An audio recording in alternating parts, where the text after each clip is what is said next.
Okay, so good morning and welcome back. A very important question was asked a couple of minutes back. Let's consider this structure. Here in this structure, I think the signs of the op-amp are drawn incorrectly.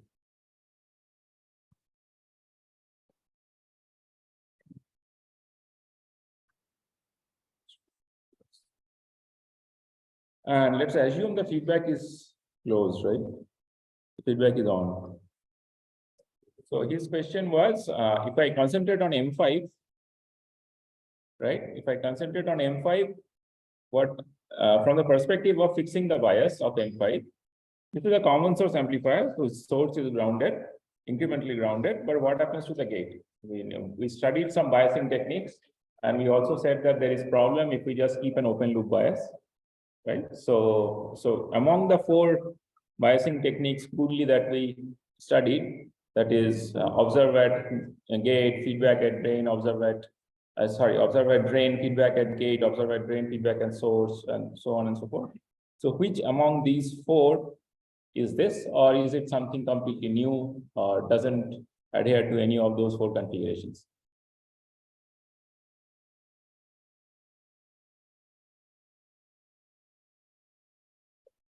Any comments would be fine.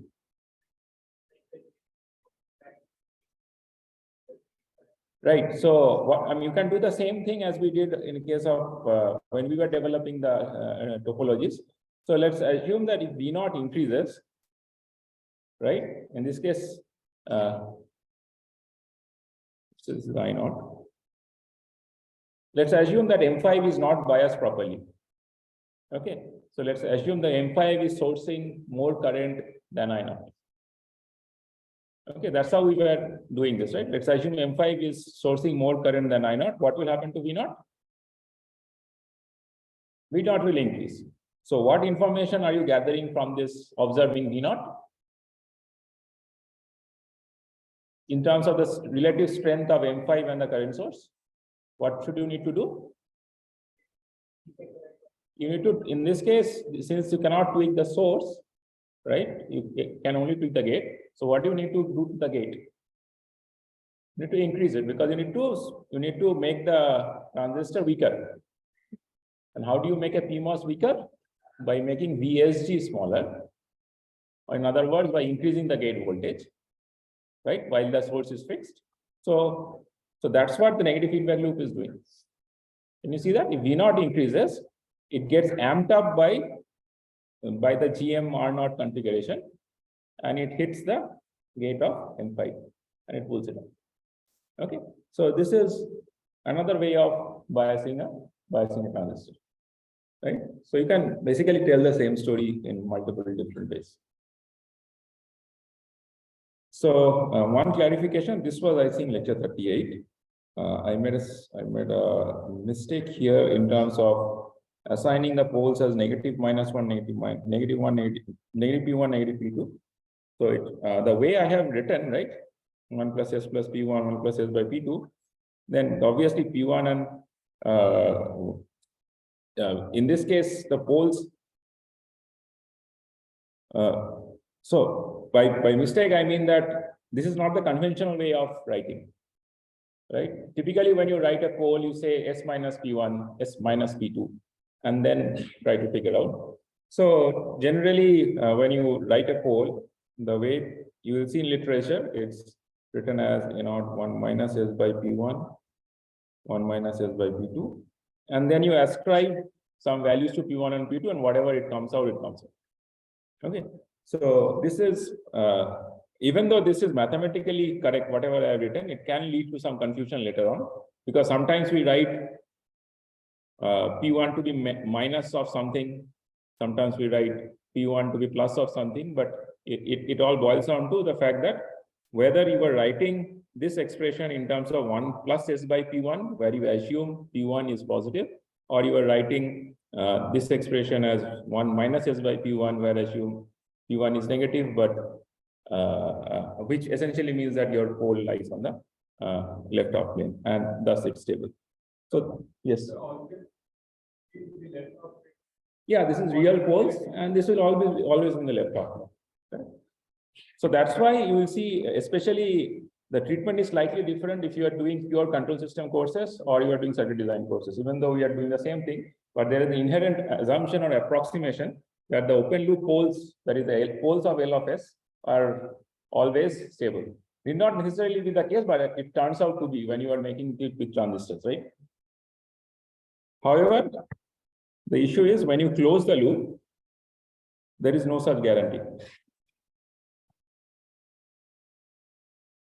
And let me come back to one question that I think you had asked when we are starting feedback.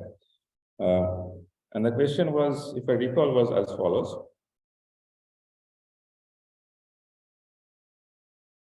So let's say I have, okay, from the control system perspective, if I connect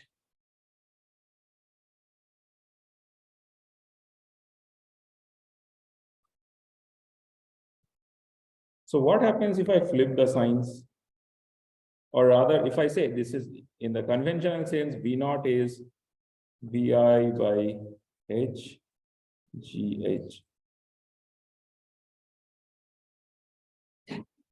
by 1 plus GH. Okay. If GH tends to infinity, V naught over VI tends to 1 over H. And from this expression, it seems like it's true even if I flip the signs. Isn't it? Instead of 1 plus GH, I'll get 1 minus GH. But it seems like if I change GH to be infinity, V naught by VI will be minus 1 by H maybe, right? No issues, right? So what's the problem? What's the big deal about signs of feedback?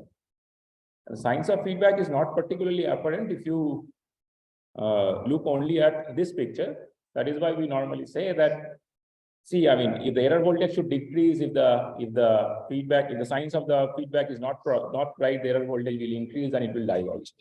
So inherent in that statement is an assumption that we are talking about something which relates to time.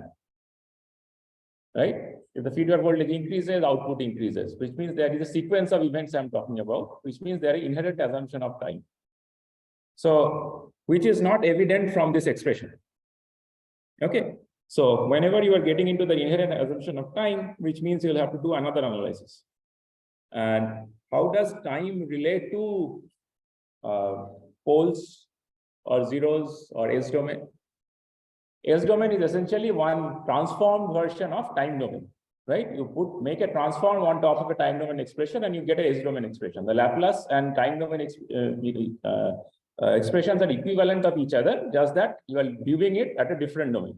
So moment when you are doing a Laplace transform, or even when you are doing a Fourier transform, you are making an inherent assumption that there is an underlying time domain event that is happening. Okay, so that is why Laplace transform becomes a very powerful tool, because not always you'll be able to figure out exactly what's going to happen through time domain, because ultimately you'll have to solve those might be complicated differential equations, or even if it's not complicated, the solutions might be lengthy. However, you can view all of these things from a simple Laplace transform by only looking at the location of the poles. Right? So you transform into Laplace domain and you look at the poles and you say the poles are on the right half plane for a bounded input, output will be unknown. Okay, so this BIB stability and all those things come into picture. So you can just simply look at the Laplace transform and take that call. So that is why Laplace transform becomes very critical. So now what happens if I do the same thing here? Let's say this is GDS, this is GM. Let's see, I mean, let's take a practical example and see. Okay. And by the way, when we are talking about time domain, right?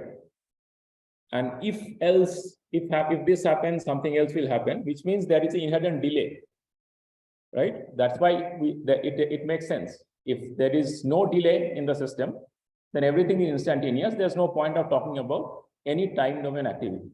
So for example, if it's a perfect resistive circuit, there is no capacitor, no inductor, then whenever you apply an input, the output comes instantaneously. That's what the model tells us. Okay, so you cannot associate a time domain perspective from a purely capacitive standpoint. So sorry, purely resistive from the standpoint of a purely resistive network. However, now we know that you cannot actually ever have a purely resistive network. There is always some capacitance associated with it. So which means that we can associate some time domain events, but in time domain sequence. And in order to do that, we have to take a look into what happens if there is a capacitor. It is only then a system will respond somewhat similarly or differently based on how the capacitor is charging or taking time to charge and so on. Okay, it is only then that if then statements, whatever we make, if this happens, that happens, makes any sense. Okay, so now if this is in negative feedback, this should be pretty simple now. Which terminal should I connect VI to, V0 to? I want negative feedback, negative terminal, right? So let's here. So can you quickly tell me what is V0 over Vi?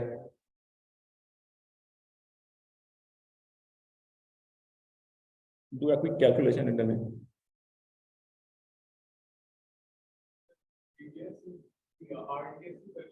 Yeah, right. So some GDS, right? So it depends upon how you have made that GM, right? How you have made that block.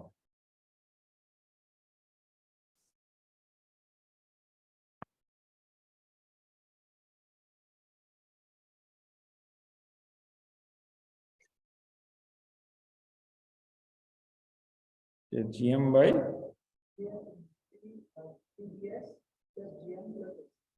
okay. So I can, this is correct. So I can write it in this form that there is a standard way of writing these things, that is you isolate the DC term with respect to everything else, because that helps visualize what is going to happen if the capacitor was not there. So essentially this becomes GM.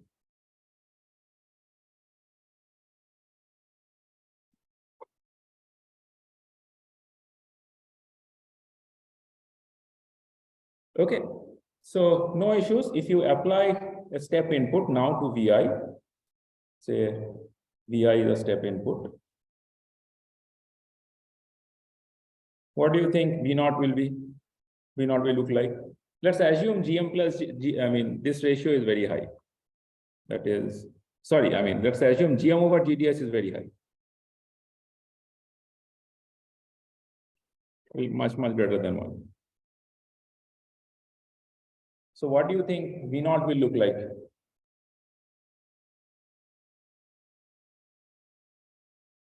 You can do the inverse Laplace of this, right? Or how would it look like physically if I sketch it?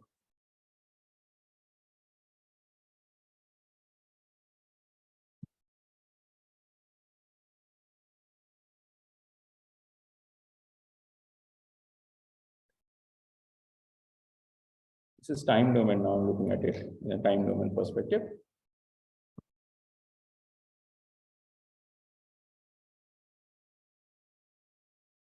So this is of this form, right? This is of the sum.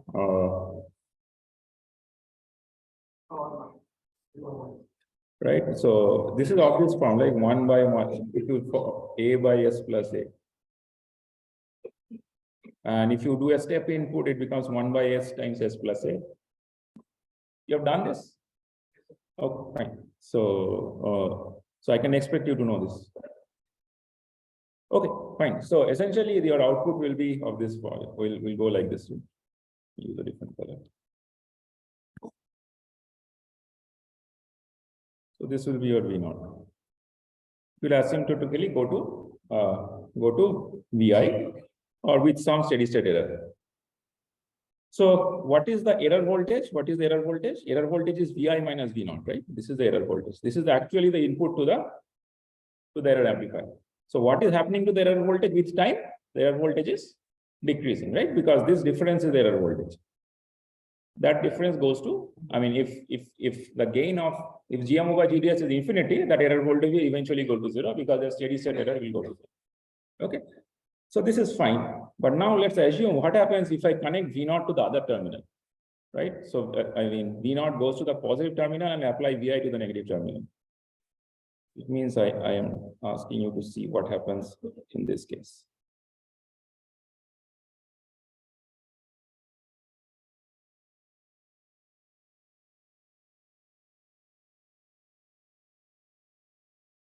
What will be your V naught over Vi in S domain? Can you quickly look at the previous expression and tell me?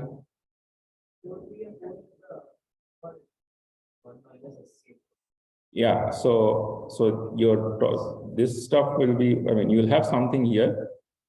So basically, wherever you are having plus GM, you will get minus GM. Correct?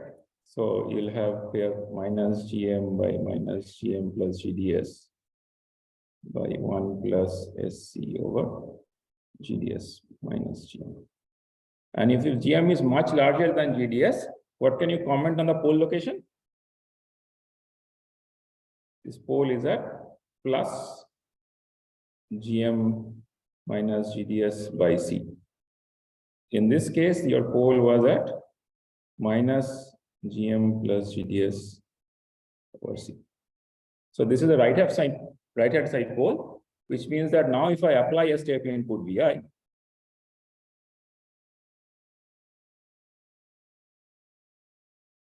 what should I expect the output to be?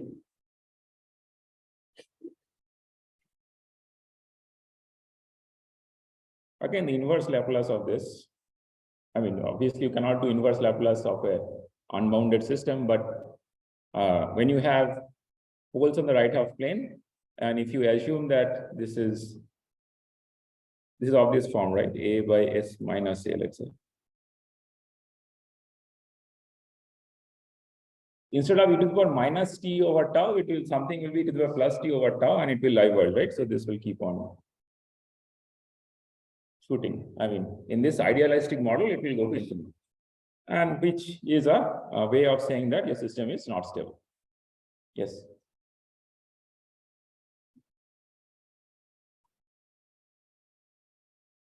Okay, so what is the DC loop gain of this loop? GM by DC loop gain. For loop gain, you have to break the loop and then analyze. So if I break the green portion, what will be the loop gain? It will basically be GM over GDS at DC. And you expect that loop gain to go to infinity, right? The whole purpose of having a negative feedback loop is to have a very high loop gain. Right? So by design, you will make it to be GM over GDS to be much greater than 1. And the consequences of that, if you close the loop, is this. Okay. Okay, any questions regarding this? Okay. So let's go back to our discussion of two-stage amplifiers.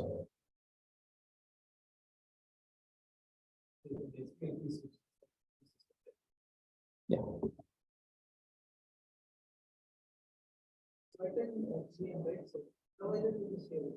Yeah, but correct. So your point is, if in this case GDS is more than GM, then obviously, yeah. But the issue is, if GDS is more than GM, what is the loop gain?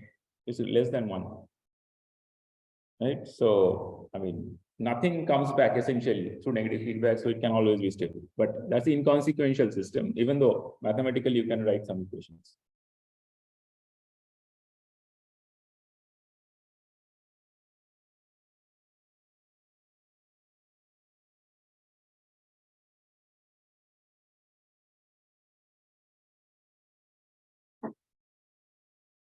So we were doing this the last class.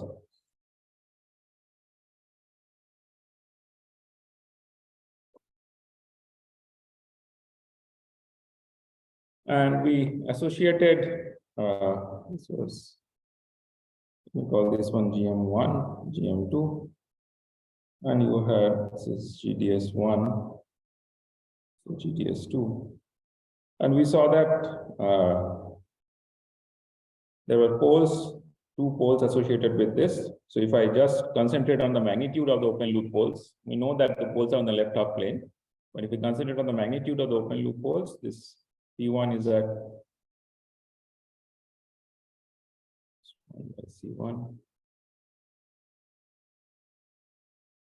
where C1 and C2 club all the relevant capacitances together, and I have neglected these capacitances. I have neglected CGD, because what CGD does, it couples the 2 two stages. If in this case, I can peacefully say that there's two independent stages which are cascaded with respect to each other. If I change something on the second stage, it doesn't really affect the first stage, right? So I can decouple them and assume that they're cascades of two independent networks. So that helps in analysis. So this was the open loop poles. This was, yes.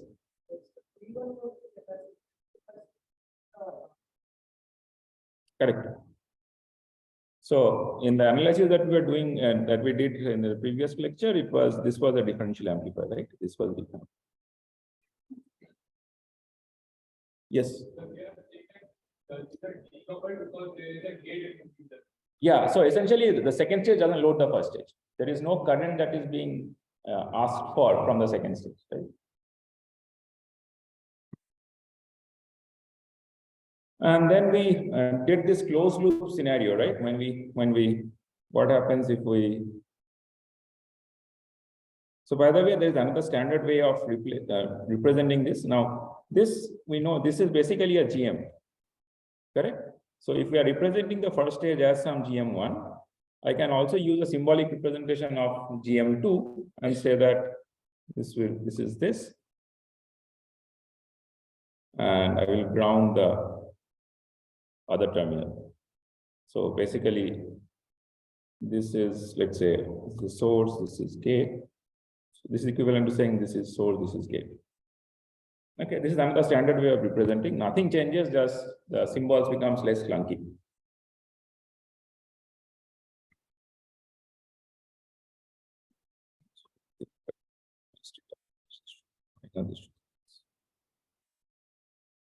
And which side should I connect this output to? The plus terminal of GM1 or second terminal of GM1? Plus. Because there is an inversion, right? And you have the capacitance here. Just to here.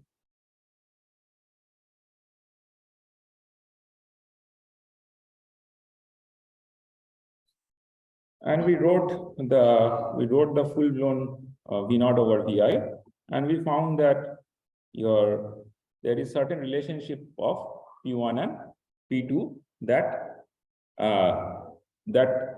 ensures that your system is stable. I mean, system behaves properly or not. By properly, I mean when I apply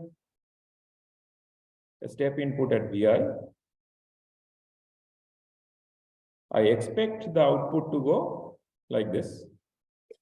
But if it is a first order system, that is, if it is a single pole, the case that we did here, if you have a single pole, what do I expect the output to be? It should go like 1 minus e power minus t by tau, right? So it should go, I mean, the best probability that we can expect is something like this.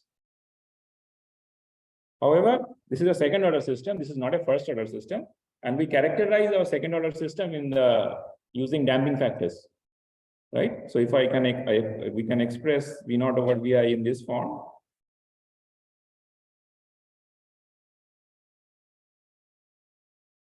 And if zeta is much greater than 1, or let's suggest greater than 1, we call this overdamped system.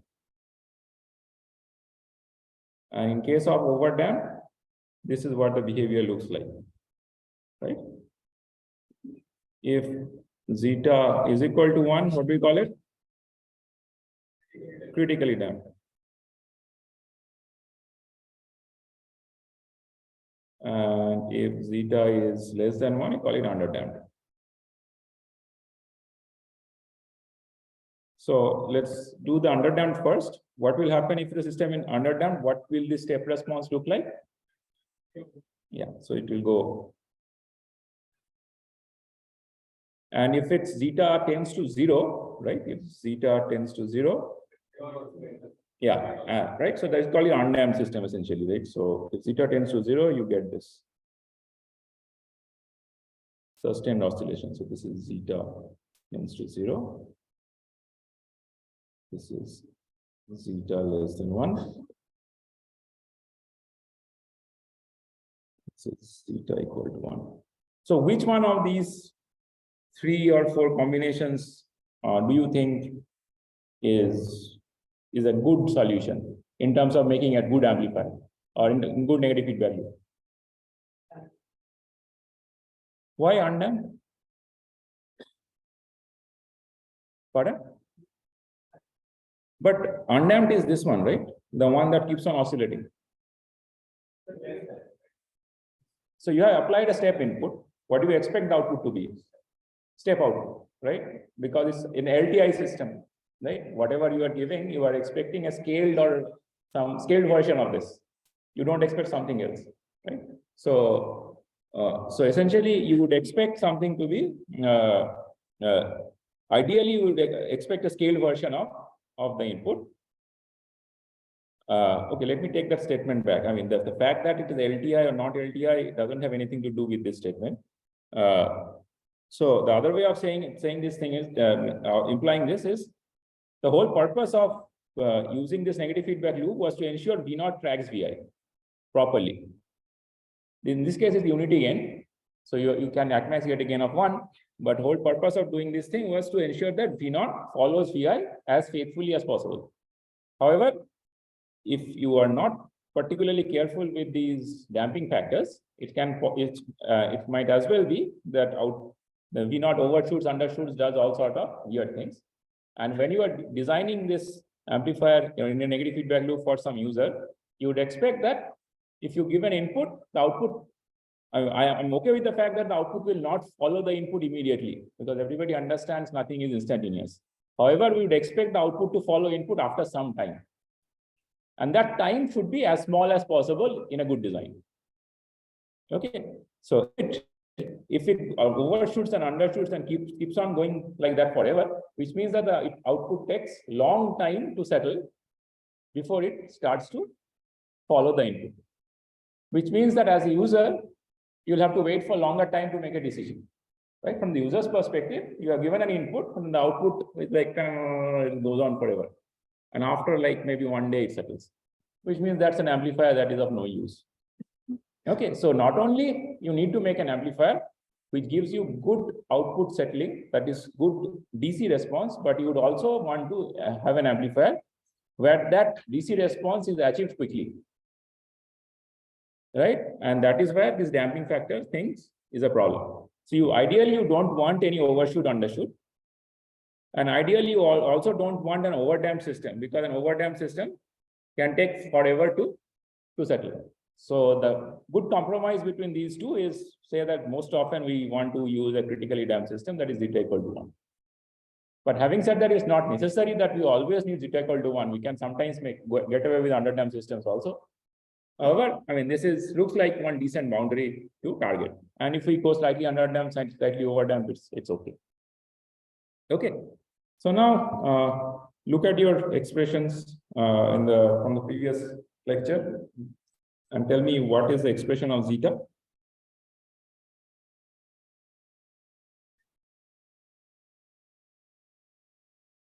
One by 2 under root A0.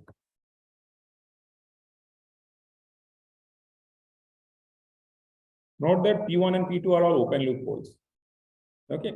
And then we said that if P1 and P2 are of same order and A0 tends to infinity, right? While A0 tends to infinity is a desirable thing, right? We would like to design an amplifier with very high gain. So what is the consequence of this? The consequence of this is zeta tends to 0.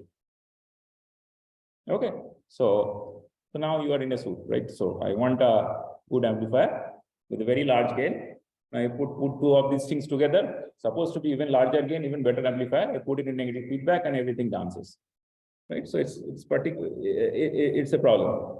Now it's not particularly a problem if you have a solution.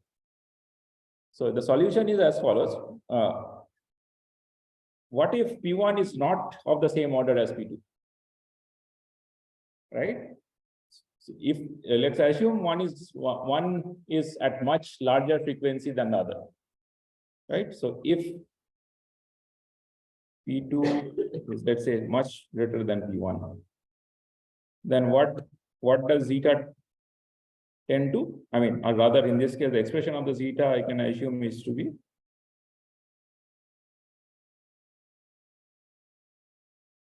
and now it's probably I mean, you can intuit that it's possible to ensure that zeta doesn't tend to 0 because it depends upon how far P2 is with respect to P1, right? So if I have to ensure that this system is critically damped, that is zeta is 1, then your P2 should be 4 times A0 times P1.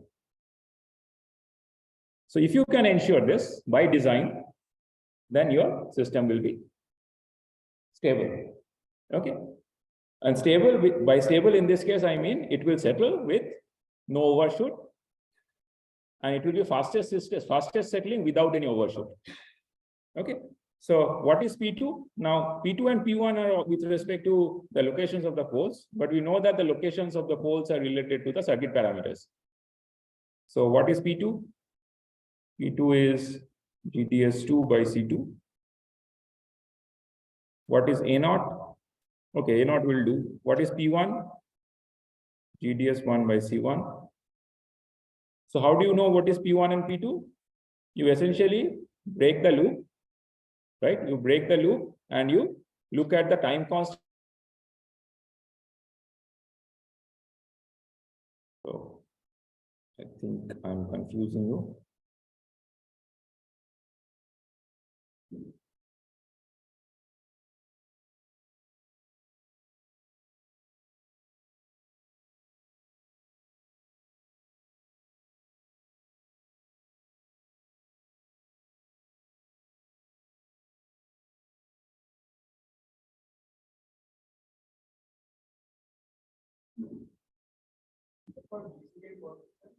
I haven't said anything. I'll come back. So if I have to find out P1 and P2, these are two uncoupled systems slammed together. So I can say that I'll find out the time constant associated with C1. And we call that one P1. And we find out the time constant associated with C2 and we call that one P2. So time constant associated with C1 was, or in this case is GDS1 by C1. Time constant associated with C2 is GDS2 by C2. That's how it is. What is A0? A0 is the DC gain. When you say DC gain, you are saying that the capacitance are open, right? You are GAT DC, very low frequency. The role of capacitance is not there. Whatever gain you get at DC or near DC frequencies between input and output is your DC gain. So what is the DC gain in this case? This is GM1, GM2.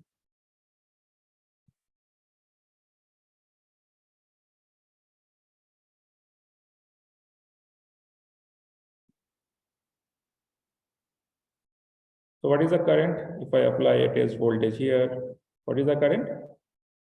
GM1 V test. What will be the voltage that is developed here if I ignore capacitance? GM1 by GDS1 times V test. Similarly, the voltage here there will be that times GM2 over GDS2. So it's basically the DC gains of two stages multiplied together. Right. So this will be GM1, GM2, GDS1, GDS2. Okay. So now you have gotten this expression.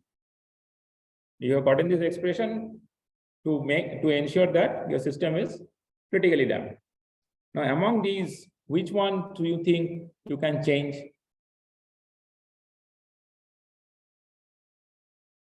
By change, I mean you can tweak something without affecting your DC parameters. Because ultimately your DC gain is determined by how accurate, I mean, your accuracy of the loop is determined by the DC gain. You want very large gain in order to ensure that the input and output track each other. So that you don't want to compromise. You don't want to compromise A0. Which ones? No, if you don't want to compromise A0, you cannot touch this term, right? Right? Yeah, so then C1 and C2 are the only ones you can change. Now, out of which C2, is it easy to increase the capacitance or decrease the capacitance? It's always easy to add more, right? Because this C2 is, C1 and C2, the way we started off in the previous class, were parasitic capacitance associated with the MOSFET. Okay, so they come along with the device. You cannot do anything about it. But you can always take an extra capacitor and add it to some node. That you can always do. So it's not easy to reduce the capacitance. It's easy to add a capacitance to a node, right? So what do you think should you do in order to ensure that the second pole is 4 times A0 times the first pole then? Let's assume we started off with GDS2, GDS1, same order, C2, same, C1 of the same order. Is the question clear? Not clear? Okay, let me rephrase. So why is this, whatever we did here, right? So this expression, why is this expression a problem? This expression is a problem because P1 and P2 are of the same order and A0 tends to infinity. Now, A0 tends to infinity is something we don't want to change, right? So what is the only possible way of fixing this problem is to ensure that P2 and P1 are not of the same order, right? So we have to split the poles, right? You have to split the poles in such a way that they are far apart from each other. So there is 2 ways of splitting these poles. Either you make P2 much larger than P1, or you make P1 much larger than P2. We said that we will make P2 much larger than P1. I mean, you can go the other way around also. Nothing holy about this. So if we make P2 much larger than P1, so P2 is what? P2. No, you are a designer. You can change everything. Yeah, but you can add a capacitance to something. You can add capacitance to any node that you want. So if P2 is GDS2 by C2 and P1 is GDS1 by C1, and you want to do this, which means you'll have to increase C1, right? You have to add some extra capacitance to C1 to ensure that this happens, right? So all you need to do is to add some extra capacitance here. And the value of the extra capacitance is you will get from this expression.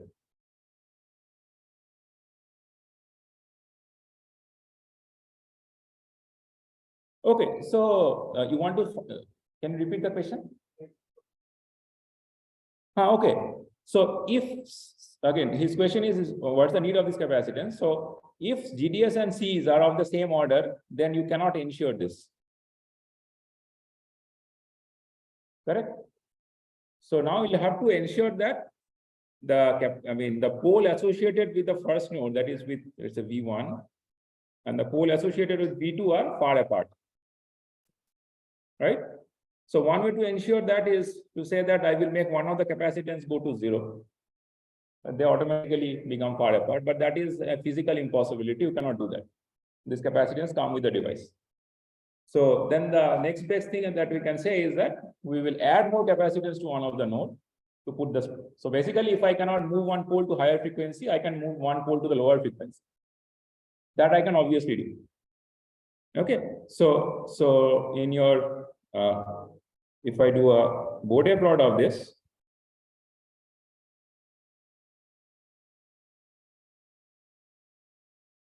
in an open loop sense, right? This is an open loop Bode plot. That's why we call it a loop gain. So if GDS, what will be the low frequency, this magnitude?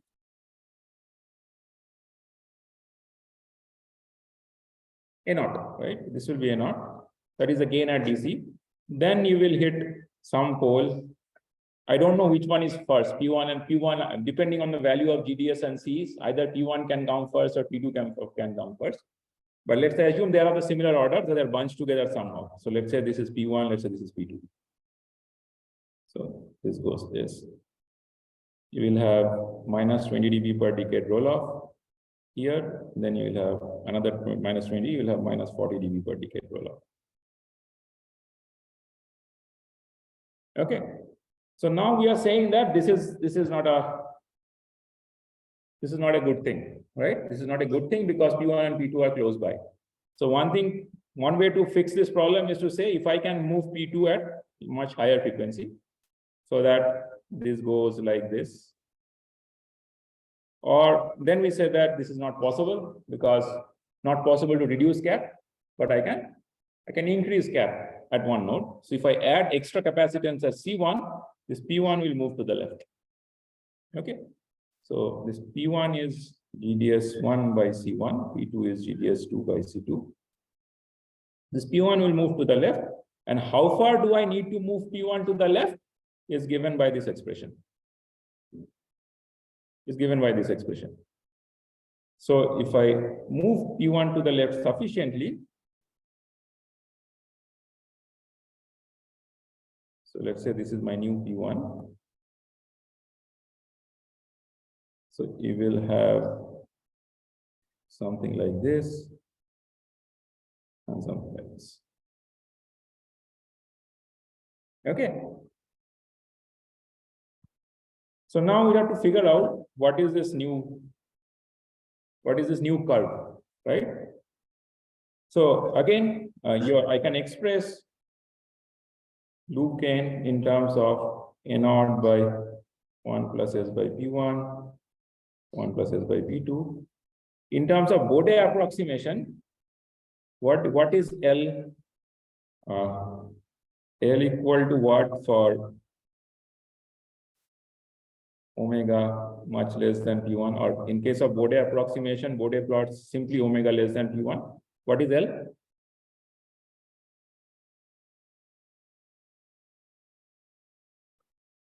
So Bode approximation is a straight line segment approximation, right? So what I'm asking is that, yeah, 20 log A0, and for 20 log, let's say it's common for everything. So we'll just consider what it is. So this will be A0 simply, right? And for omega between P1 and P2, what will be L? Right, 1 A0 by 1 plus S by P1. But again, Bode approximation straight line segments, right? A0 P1S, right? So this will be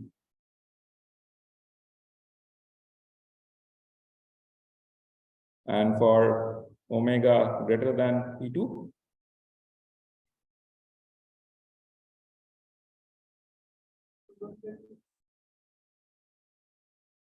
what will be minus? Okay, so because I mean, again in circuit design we say that everything is P1, P2, we know they are stable, right? So we are calling P1, P2 as plus GDS1 by C1 plus GDS2 by C2, but back of our mind, we know that they are all left half planes. If there are cases where you have both left half and right half things, then you have to be careful with the signage, else you can just go ahead with this. Okay, fine. So so now this part of the curve is getting approximated as A0 P1 over S, and this part of the curve is getting approximated as A0 P1 P2 by S square. Okay. So I'm sure you know about the implications of unity gain bandwidth. So what is the by the way I have sketched this plot, what is your unity gain bandwidth or UGB of the loop? No. Okay, so because it looks like it is here, right? So this was the P1 old. What is the new P1? What is the I mean, disregard the old P1, P2.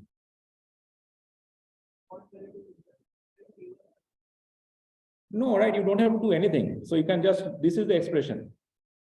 You set that to 1. Right? Whatever omega you get, that is your new UGB, right? So if this is true, if the way I have drawn this curve, where I have marked, where I have got this 0 dB line, right? So this is a 0 dB line. I have intersected the magenta curve in the 20 dB per decade roll off. If that is true, then your UGB, this will be this omega UGB will be A0 times P1. It's that particular frequency where your loop gain goes to unity. Loop gain goes to 1, right? Yes. And is that an important metric? Why? Yeah, so we define all our margins with respect to UGB, right? We define all our margins, phase margins, gain margins, something has to go to 1 with respect to that. And intuitively, why is this going to 1 important? Okay, that is true, but that is not particularly intuitive, right? Pardon? The question is, why are we bothered about, I mean, in all this control system stuff, we say that at gain going to unity, what is the phase? Or with phase going to 180, what is the gain? Great. So in Nyquist plot, we do not want to encircle that -10 point, right? Because poles, I mean, depending on the number of encirclements, clockwise or counterclockwise, you can make a call on whether your system is stable or not. So everything hinges on whether how far you are away from that unit circle. And what is that unit circle? What is the magnitude of that unit circle? Anywhere on the location of the unit circle?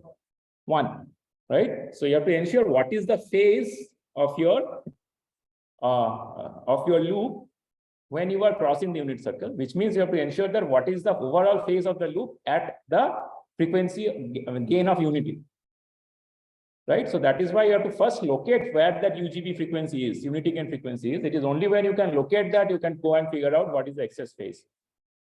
So it's the first thing that you have to check is what is the unity gain frequency. Now, how do you know what is the unity gain frequency? I have simply sketched my plot like this.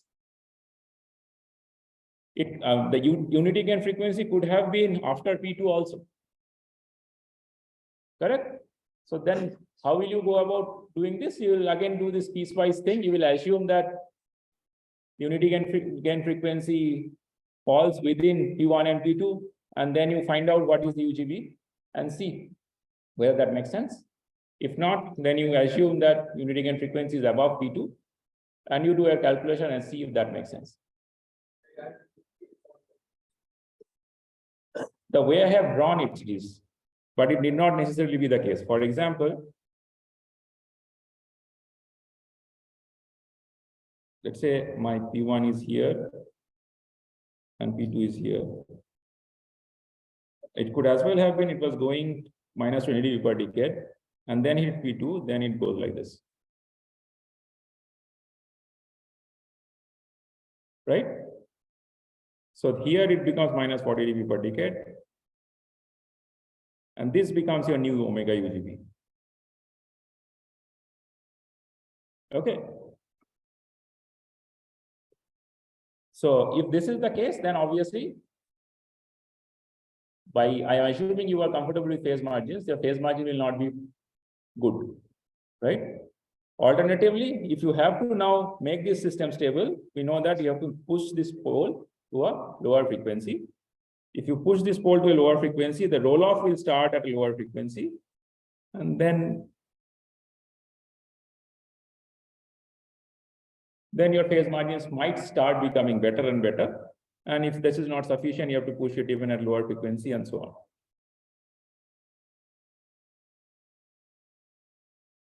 And that is where your choice of the extra capacitance will come in.